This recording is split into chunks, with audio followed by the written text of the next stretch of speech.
This is the Dollemore Daily, and I'm Jesse Dollemore.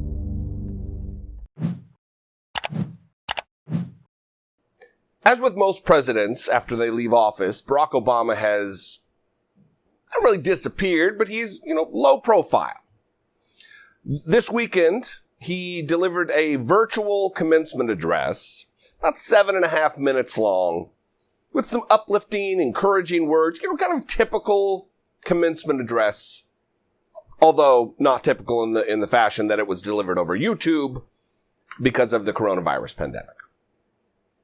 Well, this morning, Karl Rove took to Fox News. Of course, he took to Fox News to blast President Obama in using some very, racist language, some absolute dog whistles flying everywhere, talking about trying to take down what Obama said. Here, watch this little clip.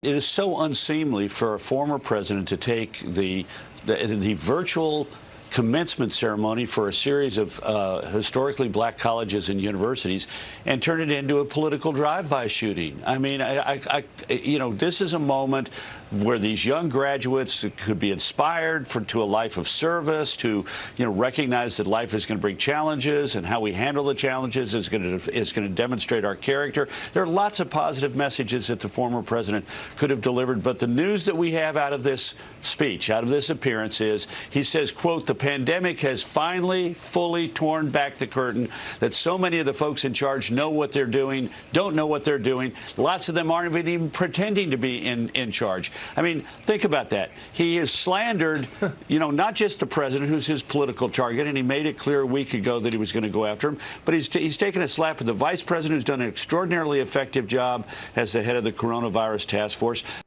So there's a lot to unpack there.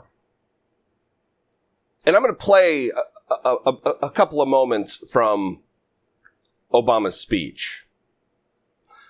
But to call what Obama did unseemly, and then use the phrase to turn it into a political drive-by shooting, those words aren't just happened upon by Karl Rove. I want to talk a little bit about who Karl Rove is.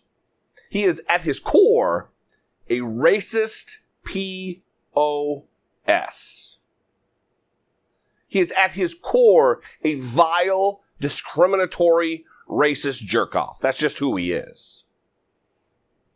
To use the phrase drive-by shooting in association with the first black president of the United States isn't an accident. And to call it unseemly, while defending the same man, Donald Trump, who perpetrated one of the greatest hoaxes in history, promoting the idea that the Barack Obama, the first black president, wasn't born in America, but born in Africa, born in Kenya, is laughable at best. That you'll look the other way when your Lord and Savior Donald Trump does something ridiculous and racist, but then mild, and not even pointed criticism, but mild in the area of saying something negative about Donald Trump is considered unseemly. This, again, coming from the party that whined and complained when Obama wore a tan suit. That, remember, is what rose to the level of scandal during Obama's presidency, not the daily barrage of actual, unethical, immoral, and criminal behavior from this particular administration. And to say that President Barack Obama was slandering Donald Trump and Mike Pence, who's done an extraordinarily effective job. Over 90,000 Americans are now dead because of coronavirus that didn't have to otherwise die. That's extraordinarily effective job that this administration has done, Karl Rove. Karl Rove has been trafficking in racist, dirty tricks his entire career. Most notably, let's back up. in politics, or something called a push poll, which isn't a normal poll that just wants to take the pulse of the people and try to understand where people are on any given issue or candidate. A push poll inserts a question that will put it in the mind.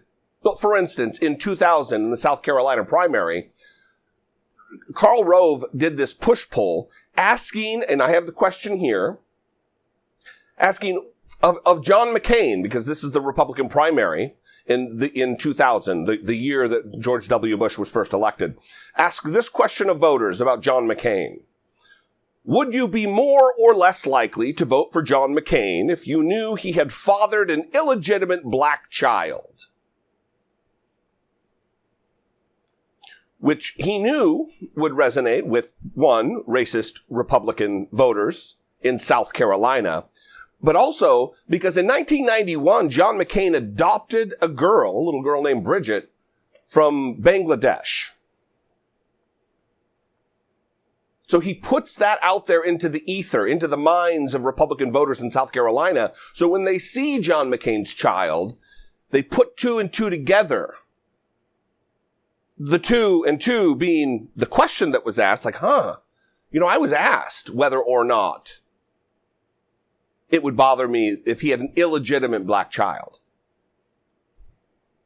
Karl Rove is a vile, vile character.